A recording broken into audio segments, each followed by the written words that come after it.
Okay, you guys, so Donald Trump becomes the 47th president of the United States. We are not surprised. Going through my comments on YouTube, I seen someone say, I'm just here to say you predicted Trump winning the elections. I did. I posted this video called The Last President 4 months ago. Everything was planned. I already told you guys. Go watch that video to see all the predictive programming that was put in place that was going to determine who the last president was going to be. Everything is already pre-written, pre-scripted. They got you guys divided over red versus blue when the real war is something you can't even see. It's a spiritual warfare. When you are voting, you are giving your energy away willingly. You are basically consenting to the rulers of this matrix, whatever you want to call it. The etymology of the word vote literally means a vow, a wish, or a promise to a god. Notice that God is spelt with a lowercase g. This is not the God, the creator. This is a false idol. Just as if someone would bow down to Jesus, you guys are bowing down to a false idol, a false god. Here's another one for you. Votive, a candle that is used as a prayer offering.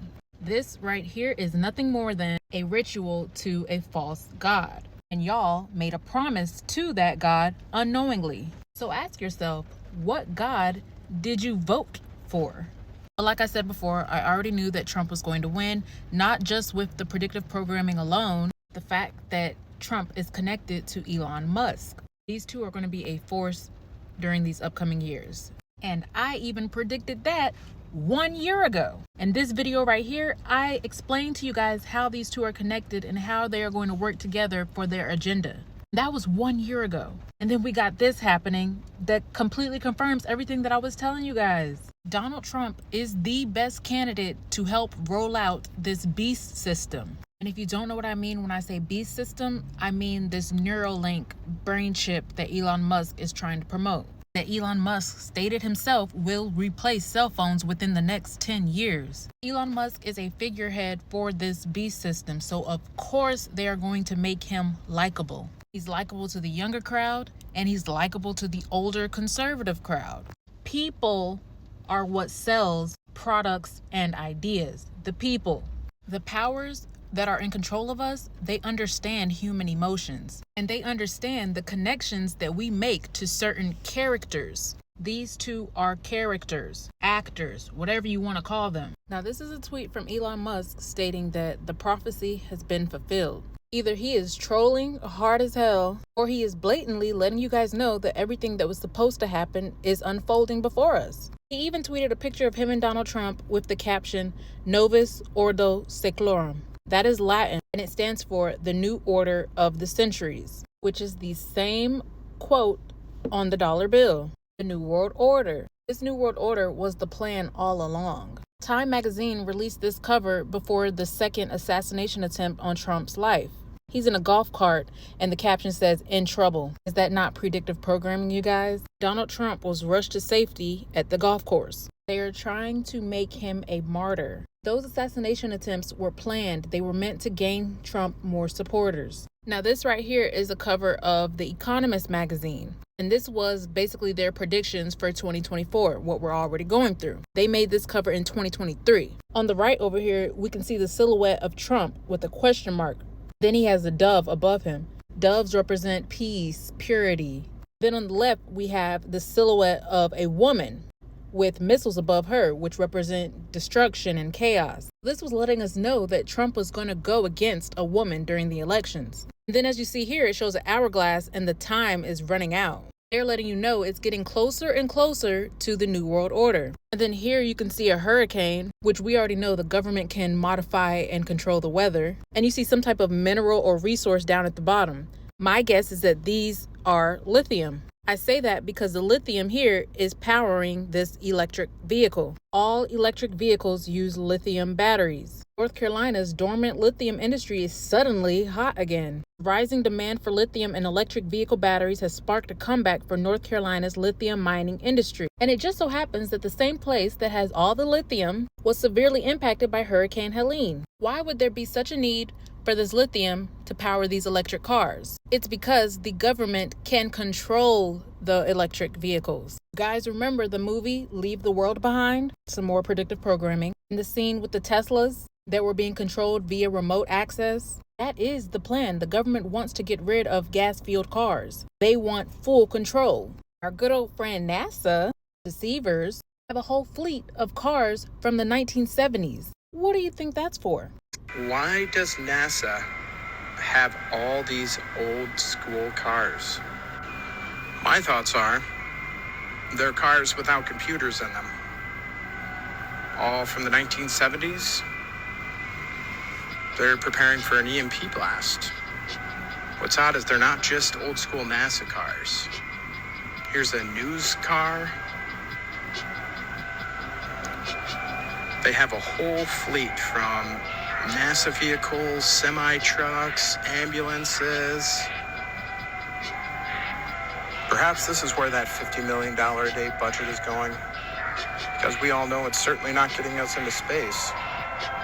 No, it's not getting us into space. Because space, as we know it, doesn't exist. We can't get out of the firmament. You guys think space is up in the sky when really space is just outer lands. But that's a story for another day. Now back to this cover, you see the temperature is rising and there's a lot of fires. You could just do a simple Google search and see all of the fires that are erupting around the country. New Jersey, 2 hours ago. California, 12 hours ago. And then right here, you can see these circles representing the moon and the sun eventually coming together to form an eclipse. There was an eclipse in 2024, and it happened on April 8th. April 8th in Hebrew Gematria is 307. Freemason just so happens to also be 307 in Hebrew Gematria. And then we have Don't Panic, which is also 307 in Hebrew Gematria. Don't Panic sticks out to me because Elon Musk placed a Don't Panic sticker on a car that he sent up to space. Do you guys kind of see how everything is connected? Everything is planned? Not to mention, I am the Lord in Hebrew Gematria is also 307. I am the Lord is a phrase that appears in the Bible multiple times, including as the opening phrase of the 10 Commandments. You don't find it weird that when Moses brought down the 10 Commandments, he had horns? There are multiple pictures that depict Moses with horns. Last time I checked, horns have never been a representation of good. So whoever came down from that mountain, was it really Moses? And who are we calling Lord? Do you guys really know? You got to use discernment when you read the Bible. Who are you worshiping? The conventional Lord in Hebrew text translates to Yahweh. The translation God is translated to Elohim. Who are the Elohim? Elohim is plural for gods with an S, meaning more than one. There are multiple gods. Who is in charge of all of them? And that would be El. El, the god El, is the creator God, the father of gods and humankind, and the God of wisdom. Guess what? El has children. These would be called the sons of God, if El is God. And what does it say right here? Yahweh. Yahweh is a child of El, along with Baal, which is the equivalent to Satan. If you know, you know. Yahweh was but one of many deities united under a figure known as El. Yahweh and Baal were merely two of El's 70 children. So when you're saying the Lord, you're referring to Yahweh, a son of El. So you guys are following the commandments to a God that isn't even the God. This shit gets deep, you guys. Now, this right here, this is called the Dead Sea Scrolls. This is the original text. Creators of the Bible picked and chose what pieces they wanted from this and translated it to their liking. So if we're reading the original text in Deuteronomy 32:8-9, it says, when Elon, and it's crazy that it said the word Elon, when Elon gave the nation as an inheritance, when he separated the sons of men, he set the boundaries of the peoples according to the number of the sons of God. Basically, he's giving nations to his sons. For Yahweh's portion was his people. So you can clearly see from this text that Yahweh is a son of God, not the God. Y'all ain't ready for all of this information. I'm telling y'all, this shit is deep.